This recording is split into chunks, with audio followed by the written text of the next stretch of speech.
Hello friends, welcome back once again. Friends, हम लोग अब थोड़ा सा संरचना में जान रहे थे, पौधों की आकार की संरचना में। और उस क्लास में हमने पीछे चर्चा किया था कि पौधों के अंदर किस रूप में पुष्प के, बीज के, फल के आकार किस तरह से बनते हैं। अब जानना है क्या कि आवृत बीजी के कुछ कुल के बारे में जानना है कि आवृत बीजी पौधों के अंदर कौन कौन से कुल होते हैं और किस प्रकार उसके अंदर विभेद किया जाता है, उनके सभी के बारे में थोड़ी विस्तृत जानकारी लेनी है। आवृत बीजी कहने का मतलब आपको समझ में आता होगा कि आवृत बीजी अनावृत बीजी दो अलग अलग भागों में हम लोग पौधों को बांटते थे। आवृत बीजी अनावृत बीजी, जिसे एक को हम बोलते थे एंजियोस्पर्म और दूसरे को क्या बोलते थे हम लोग, जिम्नोस्पर्म। ध्यान दीजिए थोड़ा सा, हम लोग प्लांट्स को अर्थात कि पौधों को दो हिस्सों में बांटते थे, ठीक है। और एक को हम क्या कहते थे, एंजियोस्पर्म, एंजियोस्पर्म, और दूसरे को क्या कहते थे, जिम्नोस्पर्म। ये दो हिस्सों में हम लोग काटते थे। और ये दोनों हिस्सा क्या कहलाता था, ये दोनों में क्या होते थे आपका कि एंजियोस्पर्म को हम लोग कहते थे आवृत बीजी। क्या कहते थे, आवृत बीजी। और इसे क्या कहते थे हम लोग, अनावृत बीजी, अनावृत बीजी। राइट। अर्थात कि दो हिस्सों में बांटा गया था पौधों को, आवृत बीजी, अनावृत बीजी। अर्थात कि बीज के स्थिति के आधार पर, सिर्फ सीड्स के स्थिति के आधार पर हमने दो हिस्सों में बांटा था। एक होता है कि जिसमें बीज जो हो, बीज अंदर हो और फल जिनके बाहर हो, बीज अंदर हो और फल क्या हो, बाहर हो, तो उसे हम लोग क्या बोलेंगे, उसे हम लोग क्या बोलते हैं, उसे बोलते हैं हम लोग आवृत बीजी। मतलब जिसका फूल हमें दिखे बाहर, मतलब फल, और अंदर क्या हो हमारा, अंदर हमारा क्या हो, फूल हो जनरली, तो उस कंडीशन, सॉरी, अंदर बीज हो और बाहर आपका क्या हो, फल हो, तो उस कंडीशन को हम आवृत बीजी। एक अनावृत बीजी होता है जिसे हम लोग नग्न बीजी भी कहते हैं, मतलब जो बिल्कुल खुला हुआ बीज हो, ठीक है। अब इन दोनों में से हमें जानना है एंजियोस्पर्म के बारे में। किसके बारे में जानना है आपको, तो एंजियोस्पर्म के बारे में आपको चर्चा करनी है कि आवृत बीजी के अंदर कितने तरह के पौधे होते हैं और इनके अंदर किस रूप में हम पौधों को जानते हैं। आवृत बीजी तो ये पता चल गया कि आवृत बीजी के पौधों को हम लोग क्या कहेंगे, बीज के बेस पर बांटे हुए। अब कंफर्म है कि इस बीज कैटेगरी में आएगा तो पौधा दो तरह में बटेगा। एक तो बचेगा क्या आपका, द्विबीजपत्री, द्विबीज पत्री, अर्थात कि डाइकेटेलेडोन। और एक बचेगा, बटेगा किसमें, एक बीजपत्री में।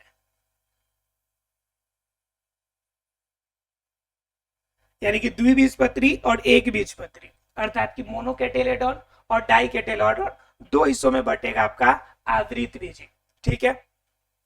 इसमें किसी को कोई डाउट नहीं होगा। अब क्या है कि आवृत बीजी के अंदर क्या होता है कि कंफर्म है कि इसके अंदर पुष्प खिलेंगे, फूल खिलेंगे। और पुष्प के अंदर क्या होता है कि अलग अलग पार्ट होते हैं, अलग अलग पार्ट होते हैं। तो क्या होता है कि इसमें हम लोग जानेंगे फॉर्मूला को, कि एक पौधे का फॉर्मूला क्या होगा। तो पौधे का फॉर्मूला क्या होता है भाई, तो उनके अंदर जो होता है, जितने भी पार्ट होते हैं फूल के अंदर, उन सभी पार्ट को हम किसी संकेत के माध्यम से लिखते हैं। और उन संकेतों के आधार पर हम क्या करते हैं कि यह पता लगाते हैं कि इसका फॉर्मूला क्या होगा।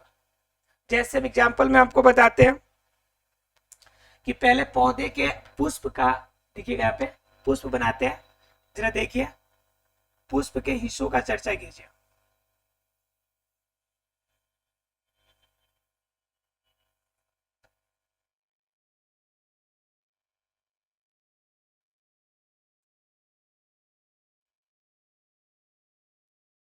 देखिए इस रूप में आपका मान लीजिए कि पुष्प है। पुष्प के अंदर आपको जनरली क्या देखने को मिलता है कि इसके अंदर आपको मिलेगा, आपको ये सबसे नीचे वाला हिस्सा, ठीक है, जिसे हम लोग क्या बोलते हैं, जिसे बैकेट बोलते हैं हम लोग, बैकेट बोलते हैं, ठीक है। उसके बाद ये पुष्पासन का हिस्सा हो गया। पुष्पासन मतलब जिसपे आपका पुष्प रहता है, या फिर हम कहते हैं कि इसको क्या, बाह्य दल पुंज हो गया आपका, जो आपका क्या करता है, जो आपका दल पुंज के सटे रहता है, तो बाह्य दल पुंज, बाह्य दल, ये हो गया हमारा दल पुंज। ये होगा हमारा क्या हो गया हमारा, ये स्त्री वाला, सॉरी जेंट्स वाला पार्ट हो गया, मतलब क्या कि पुमंग हो गया, और ये वाला हिस्सा क्या हो गया हमारा, जयांग हो गया। ठीक है, तो ये हमने कुछ पार्ट जाने इनके बारे में। ठीक है, तो इस कंडीशन में आपका हमें अगर ये पता चल गया कि ये हिस्से होते हैं, अब क्या होता है कि इन हिस्सों को हम संकेत के माध्यम से कैसे लिखेंगे, तो सब किसी का संकेत बना हुआ है। ठीक है, जैसे आपका बाह्य दल का ब्रैकेट को भी बीके से शुरू करेंगे सूचित हम लोग, बाह्य दल को किससे करेंगे सूचित, दिख रहा है आप लोग को यहाँ पे, नहीं दिखेगा यहाँ पे, बाह्य दल को हम लोग के से सूचित करेंगे, दल पुंज को सी से करेंगे, पुमंग पुमंग को हम लोग ए से सूचित करेंगे, और जयांग को किससे को शुरू करेंगे, जी से। ठीक है, तो ये हम लोग क्या कर लिए, इसके कुछ पार्ट हो गए। ठीक है, आपका क्या होता है, ए का मतलब पुमंग का मतलब एंड्रोसियम, और जी का मतलब गाइनेसियम। ठीक है, यानी कि दोनों पार्ट के आधार पे हमने नामकरण इसका कर लिया।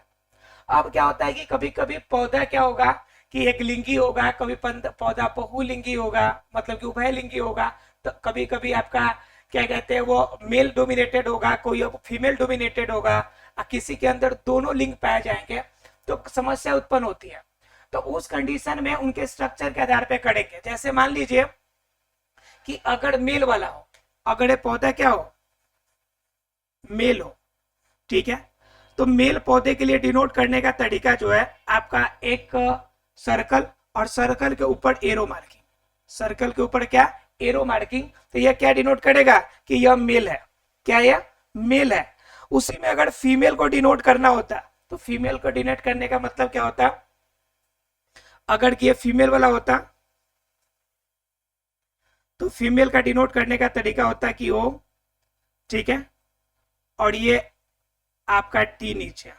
ठीक है, ये डिनोट होता है कि ये फीमेल वाला ये पौधा है जो सिर्फ फीमेल को रखता है, यानी कि यह आपका मदा है, और ये क्या है आपका, जैसे ये मदा हो गया, और ये अगर नर रहता, सिर्फ पौधा में एक ही लिंग होते हैं, अगर नर होता तो ऐसे डिनोट करेंगे, मादा हो गया तो इस साइन से करेंगे, और अगर उभय लिंगी हो गया, क्या हो गया, उभय लिंगी, तो उभय लिंगी के कंडीशन में दोनों को जोड़ देंगे, तो दोनों को जोड़ेंगे तो पहले ऊपर वाले साइन को जोड़ेंगे, तो ऊपर वाले साइन को हमने जोड़ दिया, अब नीचे वाले साइन को जोड़ेंगे, तो ये तो पहले से सर्कल है इसमें, तो क्या करेंगे, इसके नीचे हम प्लस कर देंगे, इसके नीचे क्या कर देंगे, प्लस, तो ये साइन क्या हो गया, उभय लिंगी का हो गया। किसका साइन हो गया, उभय लिंगी का साइन, अर्थात क्या कि एक लिंगी का साइन आपका मेल का अलग, फीमेल का अलग, उभय लिंगी का अलग, बाह्य दल का अलग, दल पुंज का अलग, पुमंग का अलग, जयांग का अलग। जैसे अब एक एग्जाम्पल ले लेते हैं, एक एग्जाम्पल से समझने की कोशिश करते हैं। ठीक है, जैसे मान लीजिए कि कोई पौधा है, ठीक है, और वह पौधा उभयलिंगी है, उभयलिंगी है, तो उभयलिंगी के लिए पहले चिन्ह लिखेंगे, उभयलिंगी। ठीक है, उभयलिंगी ये बन गया आपका, ये उभयलिंगी हो गया। उसके बाद हम क्या करेंगे, देखेंगे कि बाह्य दल पुंज कितने हैं, मान लीजिए कि बाह्य दल पुंज 5 को है, तो K5 क्लियर है। उसके बाद हमने क्या कर दिया कि हम कर लिए कि मान लीजिए उसके जो दल पुंज है उनकी जो पंखुड़िया है मान लीजिए 4 है, पंखुड़िया कितने हैं, 4 है, क्या दल पुंज अर्थात कि सी, और वह पंखुड़िया दोनों साइड है, दो के जोड़े में, तो क्या लिखेंगे C2+2। ध्यान से समझिएगा, ये उभयलिंगी का साइन हो गया, ये आपका K5 क्या हो गया कि यह आपका बाह्य दल पुंज 5 है, और हमने यह दल पुंज में कहा कि 2 एक साइड में 2 एक साइड में है, तो 2+2 लिख दिया हमने। उसके बाद क्या कि उसके अंदर जो पुमंग है उसके अंदर मान लीजिए कि 2 आपके पुंकेसर है, तो क्या हो जाएगा A2 क्लियर। फिर उसके बाद एक जयांग है, तो क्या हो जाएगा, चाहे 2 जयांग है तो G2 हो जाएगा। तो ये संकेत हो जाएंगे इसका, किसका, एक पौधे का, मतलब जिस पौधे का क्या होगा, पौधा कैसा होगा, अब पौधे का इसी सूत्र के आधार पे आप लक्षण जान लीजिएगा, इन सूत्र के आधार पे क्या जान लीजिएगा, लक्षण। अब लक्षण कैसे जानिएगा, तो ये उभयलिंगी पौधा होगा, कैसा पौधा होगा, उभयलिंगी होगा। उसके बाद क्या, K5 यानी कि बाह्य दल की संख्या कितनी होगी इनकी, बाह्य दलों की संख्या 5, राइट। उसके बाद क्या, दल पुंजों की संख्या, दल पुंजों की संख्या दो जोड़ों के रूप में, दो जोड़ों के रूप में, राइट। A2 का मतलब क्या हो गया कि A2 का मतलब क्या हो गया कि आपका फीमेल वाला पार्ट होगा, अर्थात कि मदा, अर्थात कि सॉरी A2 है मतलब कि क्या, पुमंग, अर्थात कि पुंकेसर, पुंकेसरों की संख्या कितनी होंगी, दो होंगी, ठीक है। और G2 का मतलब क्या, इसमें स्त्री केसर होंगे जो कितने होंगे, दो होंगे, स्त्री केसर की संख्या कितनी होंगी, दो होंगी। अब बताइए, ये आपको सूत्र देकर आपको पूछ देगा कि बताइए इसके बारे में कि क्या कैसा पौधा है, या फिर आपको सारा डिटेल दे देगा, कहेगा सूत्र लिखिए। एग्जाम में सूत्र लिखने के लिए आ जाता है, अब बच्चे को पता ही नहीं, साइन देख के घबराने लगता है कि भाई इसका मतलब क्या हुआ, कौन सा सूत्र इसमें लगेगा और ये सूत्र निकलेगा कैसे, ठीक है। तो सूत्र के लिए ही अगर एकलिंगी, अब देखिए इसमें क्या होता है कि कभी कभी मदा आश्रय होता है, क्या क्या होता है, मदा आश्रय होता है। तो जिस समय मदा आश्रय होगा तो उस समय एक और चीज हो जाएगी, ये आपका प्लस आपका जुड़ जाएगा सर्कल के अंदर, ठीक है। ये एक केस है। कभी कभी केस क्या होगा कि इसका जो पुंकेसर होगा वह दल पुंज के साथ जुड़ा हुआ होगा, क्या होगा कि इसका पुंकेसर जो होगा, पुमंग जो होगा, दल पुंज के साथ अटैच होगा। तो जब दोनों अटैच होंगे तो उसका भी लिखने का तरीका है कि लिखेंगे क्या, ए और सी, ये दोनों अटैच है तो ऊपर सब चाप दे देंगे, तो ये क्या हो गया कि उसमें मालूम चल जाएगा कि पुमंग इसके दल पुंज से जुड़ा हुआ है।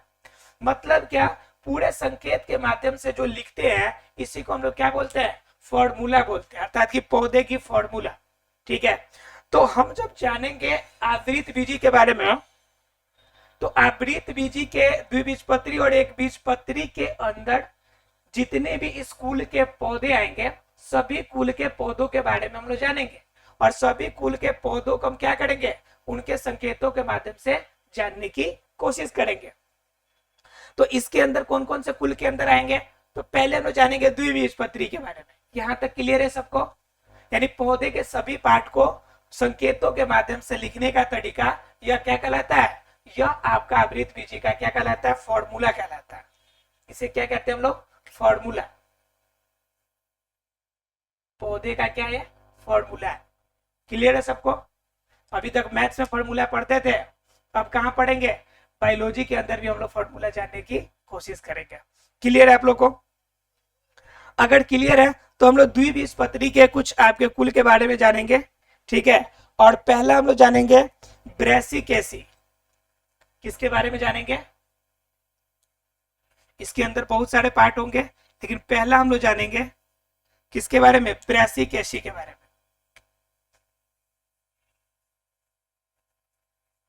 ब्रेसिकेसी कि इस कुल के पौधे जो होंगे किस किस रूप में होंगे, इनके अंदर क्या क्या स्ट्रक्चर पाया जाएगा, इन सभी के बारे में जानेंगे। फिर इसी तरह से अगले पार्ट के, यानी कि लगभग दोनों में से दो दो तीन तीन हम लोग जानेंगे, ठीक है। यानी कि इसके अंदर जितने भी कुल के होते हैं इन सभी कुल के हम लोग एक एक का जानने की कोशिश करेंगे। चलिए पहले जानते हैं ब्रेसिकेसी के बारे में। तो जिससे भी अगर ये आपका फॉर्मूला क्लियर होगा तो ब्रेसिकेसी समझने में आसानी होगी, क्योंकि जब मैं इसका डिटेल बताऊंगा उसके बाद आपको फिर फॉर्मूला लिखना होगा। तो फॉर्मूला किस आधार पर लिखिएगा, जब इनके बातों को आप समझ जाइएगा, ठीक है, और उनके आधार पर आप फॉर्मूला लिख लीजिएगा। चलिए बिना लेट करते हुए ब्रेसिकेसी को हम लोग जानते हैं थोड़ा सा। तो इनके स्वभाव के बारे में बात करें तो यह पौधा जो होगा, ये जो होगा पौधा, ये पहला नंबर केस की यह वार्षिक पौधा होगा, मतलब कि एक साल तक ये पौधा रहेगा। वार्षिक पौधा होगा मतलब कि एक साल में यह पौधा एक बार लगेगा। पहला केस कि यह पौधा कैसा होगा, वार्षिक होगा। अगर जड़ की बात कीजिएगा तो इनमें पढ़ाया क्या होता है कि जो जड़ें होंगी वह जड़ें हो सकती है कि यह आपका 2 वर्षों तक चलने वाला हो, 1 वर्ष में खत्म हो जाए, लेकिन फिर से भी आपका जड़ इसका बना रहे। 2 वार्षिक हो सकता है, त्रिमासिक हो सकता है, त्रिवर्षिक, ठीक है। इस रूप में इनकी जड़ें हो सकती है, क्या हो सकती है, इनकी जड़ें हो सकती है। पौधे जनरली वार्षिक होते हैं। अवार्षिक कहने का मतलब क्या कि 1 साल 2 साल आपका 3 साल भी चलेगा, 1 साल 2 साल 3 साल तक भी आपका चलेगा। ठीक है, जड़ें जो होंगी द्विवार्षिक त्रिवार्षिक आपका जड़ें भी आपका विकसित होंगी। ठीक है, लेकिन एक चीज ध्यान रखिएगा कि यह पौधा जो होगा सामान्य रूप से बड़े पौधे के रूप में नहीं विकसित होगा, यह शाकीय होगा। शाकीय मतलब समझते हैं आप लोग, जिनका उपयोग आप साग के रूप में कर सके। जैसे मान लीजिए पालक खाते हैं, तो पालक क्या है, पालक एक शाकीय पौधा है। पालक क्या है, एक शाकीय पौधा है, क्योंकि इसका साग बनता है और साग का इस्तेमाल आप उनके पत्तियों को खाने के रूप में इस्तेमाल करते हैं। तो इन पौधों को हम क्या बोलेंगे, शाकीय पौधा कहेंगे। क्या कहेंगे इसे, शाकीय पौधा। इनके अलावा चौथा क्वालिटी इनमें बात करेंगे, तो चौथा क्वालिटी हम बात करेंगे तना का। ठीक है, तो आपका पौधा शाकीय है तो कंफर्म है कि इनकी तना किसके रूप में होगा, शाकीय रूप में ही होगा। तना भी किस रूप में होगा, शाकीय तना भी मिलेगा हमें। तना भी किस रूप में मिलेगा, शाकीय। तो ये हमने जड़ें जान ली है, इनकी क्वालिटी जान ली, इनकी स्वभाव जान ली है। अब क्या होता है कि इनके बारे में स्ट्रक्चर जानेंगे हम लोग, पतिया के बारे में। किनके बारे में जानेंगे, पतियों के बारे में। ठीक है, तो पांचवा क्वालिटी इनका कि इनकी पतियां जो होती है एकांतर होती है। पतियां जो होंगी कैसा होंगी, एकांतर। आप लोग को बताया था कि 3 प्रकार के मैंने पतियां आपको बताया था, 3 प्रकार की पतियां बताया था, जो एक दूसरे के बिल्कुल स्वतंत्र हो, वो एकांतर। एक दूसरे के दोनों तरफ लगे हो तो युक्त रूप में रहता था, और एक ही जगह से बहुत सारे निकलते हो तो बहु रूप में रहता था। तो यह एकांतर होता है, मतलब जो दोनों तरफ नहीं रहेंगे, युक्त के रूप में नहीं रहेंगे, एक यहाँ पे और एक यहाँ पे। जैसे मान लीजिए ऐसे है, ये देखिए ऐसे केस में है तो एक साथ दोनों नहीं है, तो इससे हम लोग क्या कहेंगे, एकांतर कहेंगे। ठीक है, तो पतियां कैसी मिलेंगी, एकांतर मिलेगी। आप पुष्पक्रम की अगर बात करेंगे तो असीमाक्ष मिलेंगे। कल मैंने पुष्पक्रम में बताया था आपको, पुष्प कैसे मिलेंगी, असीमाक्ष। सीमाक्ष और असीमाक्ष मैंने बताया था। असीमाक्ष में बताया था कि आपको कि वैसे पौधे होंगे जिनकी वृंत जो होती फिक्स नहीं होती है, जिनकी लंबाई क्या होगी, जिनकी वृंत फिक्स नहीं होगी, वृंत का आकार फिक्स नहीं, आकार फिक्स नहीं रहेगा, तो उसे हम लोग क्या कहते हैं, असीमाक्ष कहते हैं। और ये पुष्प विन्यास की बात कर रहा है। किसकी बात कर रहा है, पुष्प विन्यास की। पुष्प विन्यास कैसा होगा, असीमाक्ष होगा। क्लियर। अब थोड़ा सा मिटाना पड़ेगा साइड में, ताकि हम लोग क्या करें, इसको जानने की कोशिश करें। चलिए इसको मिटाते हैं, यहां से लिखना शुरू करते हैं।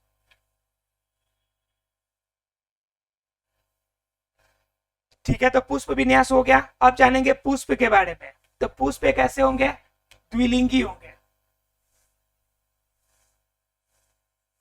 पुष्प कितना नंबर पॉइंट है, 7। पुष्प जो होगा शावृंत होगा। शावृंत का मतलब समझते हैं इसके अंदर वृंत होगा, और क्या होगा, द्विलिंगी। द्विलिंगी का मतलब समझते हैं आप, उभयलिंगी। द्विलिंगी का मतलब क्या हो गया, कि उभयलिंगी हो गया। क्लियर है आप लोग को, पुष्प। उसके बाद 8वां पॉइंट अगर देखेंगे इसका, तो 8वां पॉइंट किसके बारे में देखेंगे, इनके दल पुंज के बारे में देखेंगे हम लोग। ठीक है, बाह्य दल के बारे में। तो इनकी बाह्य दल होंगी, बाह्य दल। तो बाह्य दल की संख्या कुल 4 होगी, और 4 कैसे होंगी, दो दोनों साइड में लगी होंगी। क्या होंगी, दो दोनों साइड में लगी होंगी। जैसे 2 इस साइड में लगी होंगी तो 2 अगले साइड में लगी होंगी। तो इस रूप में 2 के पेयर में होंगी। तो 4 हम लिख दिए कि दोनों साइड में 2 रहेंगी। क्लियर है आप लोग को। अब उसके बाद हम बात कर लेंगे दल पुंज की। किनकी बात कर लेंगे, दल पुंज की। तो दल पुंजों की संख्या कितनी होंगी इनकी, तो दल पुंजों की संख्या भी 4 होंगी। कितनी होंगी, 4। लेकिन ये पेयर में नहीं रहेंगी, ये स्वतंत्र रूपी रहेंगी। क्या रहेंगी, स्वतंत्र रूपी, मतलब सभी अलग अलग रूप में रहेंगे दल पुंज। तो ये 9 हो गए क्वालिटी इनके। और क्या बच जाता है आपका, पुंकेसर और इसकी पुमंग और इसकी आपका जयांग के बारे में। ठीक है, तो इनकी बात करेंगे 10वां। 10वां में क्या होगा, पुमंग। पुमंग में क्या होता है, पुमंग की संख्या 6। 6 में क्या रहेगा, 5 पेयर में रहेगा। 5 मतलब क्या रहेगा, युग्म के रूप में रहेगा। ठीक है, और एक क्या रहेगा, स्वतंत्र रूप में रहेगा। बात समझ में रही है, अर्थात कि 5+1 में रहेगा आपका। 11 नंबर हम बात करें तो किसकी बात कर लेंगे हम लोग, जयांग की। जयांग मतलब इसका मध्य भाग की। तो इसकी जयांग की बात करें आपका, किसका, ब्रोसोकेसी का, तो इसकी जयांग की बात करें तो जयांग क्या होंगे कि द्विअंडपी होंगे। कितने अंडम वाले होंगे? द्विअंडपी,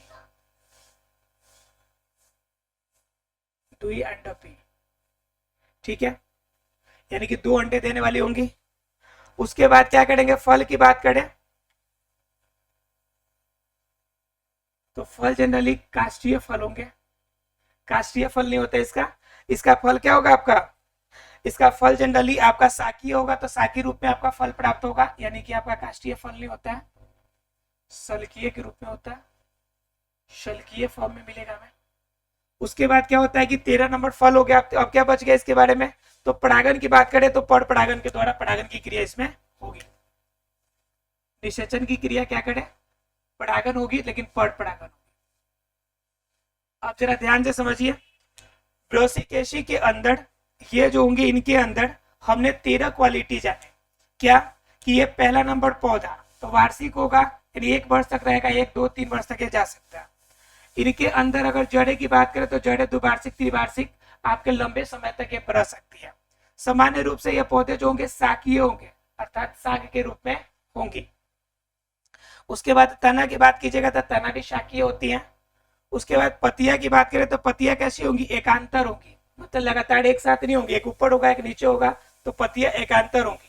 और पुष्प विन्यास कैसा होगा, असीमाक्ष, अर्थात कि जिनके वृंत का आकार फिक्स नहीं होगा, तो ये क्या होंगे, असीमाक्ष होंगे। अगर पुष्प की बात कीजिएगा तो पुष्प इनके अंदर वृंत वाला होगा, लेकिन कैसे जीव होंगे, द्विलिंगी होंगे, अर्थात कि यह उभयलिंगी होगा। क्लियर है। बाह्य दल की बात कीजिएगा तो बाह्य दलों की संख्या कुल कितनी हो जाएगी, 4, और 2 के पेयर में रह गए। और दल पुंज किसके रूप में रहेगा, 4 रहेगा, लेकिन सभी के सभी स्वतंत्र रहेंगे, कोई एक दूसरे से जुड़ा नहीं रहेगा। और पुमंग की बात कीजिएगा तो इसके अंदर 6 पुंकेसर होंगे। पुंकेसरों की संख्या कितनी होंगी, 6 होगी, ठीक है। और जयांग में बात कीजिएगा तो अंडों की संख्या कितनी हो जाएगी, इसके अंडों की संख्या 2 होगी। अंडों की संख्या कितनी होगी, 2 होगी। और फल कैसा होगा, सल्कीय होगा। और परागन कैसा होगा, पर परागन की क्रिया इसमें होगी। अब इनके अगर पौधों का कोई कहे कि आप फॉर्मूला लिख के बताइए, तो कैसे लिखिएगा, पहले इनका एग्जाम्पल जान लीजिए कि ये पौधा कभी आपने देखा है कि नहीं देखा है। ये पौधे कैटेगरी आते हैं सरसों में। कैसे, कौन सा पौधा है, जैसे आपका सरसों, सरसों सब कोई देखे। अब इनका सूत्र जरा देखिए और समझने की कोशिश कीजिए, और आप बताइए कि इसका सूत्र क्या होगा, ठीक है। ये युग्म जब होगा तो 5 नहीं होगा, माफ कीजिएगा, इसमें युग्म 5 नहीं, युग्म तो युग्म बनेगा, अर्थात जोड़ा बनेगा तो 4 ही बनेगा, और 2 स्वतंत्र रूप में, ठीक है। 4 युग्म के रूप में, जोड़े के रूप में, 2 स्वतंत्र। अब इनका फॉर्मूला देखते हैं हम लोग सरसों का।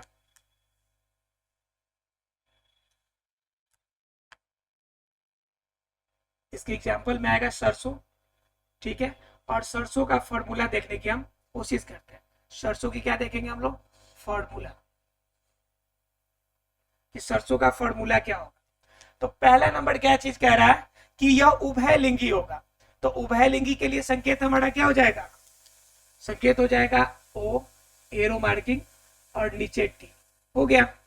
उसके बाद क्या होता है कि ये जनरली मात्रिक आपका डिनोट करने वाला होता है, तो इसके लिए क्या हो जाएगा, सर्कल के अंदर हमारा प्लस का साइन हो जाएगा। उसके बाद बात करेंगे हम लोग बाह्य दल की, तो बाह्य दल की संख्या कितनी है, 4, 2 के रूप में, पेयर के रूप में, तो के हो जाएगा 2 + 2। बोलिए, क्लियर है आप लोग को यहां तक। उसके बाद किसकी बात करेंगे हम लोग, दल पुंज की। तो दल पुंज होंगी जो चारों के चारों क्या होंगे, स्वतंत्र होंगे, तो क्या हो जाएगा यहाँ पे C4। क्लियर है यहाँ पे। उसके बाद क्या, पुमंग की बात करेंगे तो पुमंग की संख्या कितनी है, 6, तो पुमंग के लिए क्या हो जाएगा हमारा ए, और कितनी संख्या है, 6, 6 किस रूप में, 4 एक साथ और 2 एक साथ, तो क्या हो जाएगा ए का 4 + 2। क्लियर। उसके बाद क्या कह रहा है आपका, जयांग जो होगा द्विअंडपी होगा, तो जी में क्या हो जाएगा, 2 हो जाएगा। बोलिए, फॉर्मूला समझ में आया आप लोग को, फॉर्मूला समझ में आ गया आप लोग को, क्लियर है सबको। तो हमें फॉर्मूला इसी तरह से लिखने हैं। अब एक और एग्जांपल लिख लीजिएगा आप लोग। हाँ, मतलब एग्जाम्पल इसके बहुत सारे हैं। अब क्या है कि फॉर्मूला लिखने का एक ही तरीका है, बस एक का जान लीजिएगा, 2-4 एग्जाम्पल पे आप ट्राई कीजिएगा, लिखने आ जाएगा। फॉर्मूला डिपेंड करता है आपको लिखने के तरीके पे, आपको लिखने आना चाहिए। एग्जाम में ऐसे फॉर्मूला दिया रहेगा और बोलेगा बताइए कि इनकी विशेषता बताइए, चाहे पूछ देगा कि बताइए सरसों का फॉर्मूला बताइए, तो सरसों का आपका 13 गुण पता है सब, तो 13 गुण पता है तो फॉर्मूला तुरंत तुरंत कर लीजिएगा आप। उभय लिंगी है और मात्री आश्रयी है, तो उसके बाद क्या है, इसके बाह्य दल पुंजों में 2-2 का पेड़ है और साथ में इसके दल पुंज 4 है। उसके बाद इसके पुमंग की संख्या आपका क्या है, 4+2, और आपका जो जयांग है उनकी संख्या 2 है, तो इस रूप में हो जाएगा। तो ये क्या हो गया हमारे, ये हो गया आपके ब्रेसिकेसी के रूप में। इसी के एग्जाम्पल में आपको बहुत सारे आ जाएंगे, सरसों आ जाएंगे, राई आ जाएंगे, मूली आ जाएगा, सलजम आ जाएगा, गोभी आ जाएगा, ठीक है। और गोभी के अंदर भी फूल गोभी, बंधा गोभी, ठीक है, या इसके अलावा ब्रोकली, ये सभी इसी के अंतर्गत आ जाएंगे। जिसके अंतर्गत ये सभी के सभी आ जाएंगे ब्रोसिकेसी के अंतर्गत, यानी कि सरसों, राई, फूल गोभी, बंधा गोभी, ब्रोकली, ये सभी किसके अंतर्गत आएंगे, ब्रोसिकेसी के अंतर्गत आएंगे, जिनके अंदर यह 13 क्वालिटी पाई जाएगी। यह ब्रोसिकेसी सबको क्लियर है। अब ब्रोसिकेसी क्लियर है तो इनके बारे में हम लोग जानेंगे कि इनका उपयोग कहाँ करते हैं हम लोग, आर्थिक महत्व क्या है। तो हम लोग जैसे जान ली कि सरसों, राई, फूल गोभी है, तो कंफर्म है कि इनका इस्तेमाल सबसे ज्यादा किस रूप में होता होगा, भोजन के रूप में। नीचे वाला मिटा देते हैं। हम बात कर लेंगे इसके आर्थिक महत्व के बारे में। आर्थिक महत्व,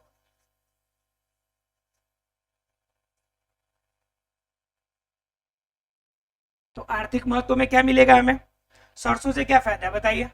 सरसों का रूप खाने के रूप में कर लेते हैं, साग के रूप में खाने के रूप में इस्तेमाल करते हैं, शाक के रूप में खाते हैं, अर्थात कि खाने के रूप में। इसके अलावा क्या कर लेते हैं, पौधे के चारे के रूप में, पौधे के चारे के रूप में, मतलब कि भोजन के रूप में आपका पौधे भी इस्तेमाल कर सकते हैं और आपका जीव भी यानी कि मानव भी इसका इस्तेमाल कर सकता है, ठीक है। अब इसके अलावा साग के रूप में भी, पौधे के रूप में। अब इसी में मूली सलजम भी तो है, तो मूली सलजम क्या हो जाएगा आपका, मूली सलजम गोभी, मूली सलजम गोभी, इन सभी को हम क्या करते हैं, खाने के रूप में इस्तेमाल करते हैं, खाने के रूप में। तो ये हमारे लिए क्या हो जाएंगे, पहला नंबर भोजन के रूप में। आर्थिक महत्व में पहला पॉइंट क्या हो जाएगा कि भोजन के रूप में इसका इस्तेमाल हो सकता है, भोजन के रूप में, ठीक है। दूसरा कंडीशन क्या है, पहला तो भोजन के रूप में, दूसरा क्या कर सकते हैं, इसका सरसों है, राई है, तो कंफर्म है कि इनका तेल भी निकाल सकते हैं, तो तेल के रूप में, तेल के रूप में। तो तेल में क्या आ जाएगा आपका, सरसों और राई का हम क्या कर लेते हैं, तेल का इस्तेमाल कर लेते हैं। सरसों, राई, इन सभी का क्या करते हैं, राई का तेल उपयोग में लाते हैं। क्लियर है आप लोग को, इसके रूप में। और किसके रूप में हम लोग कर ले सकते हैं, इसका उपयोग एक और हो जाता है, कुछ पौधे ऐसे भी होते हैं जो सजावटी रूप में भी काम आते हैं। किसके रूप में आते हैं, सजावटी पौधे के रूप में, अर्थात क्या, बागवानी और बगीचों को सजाने के रूप में, बगीचों में सजावटी के रूप में।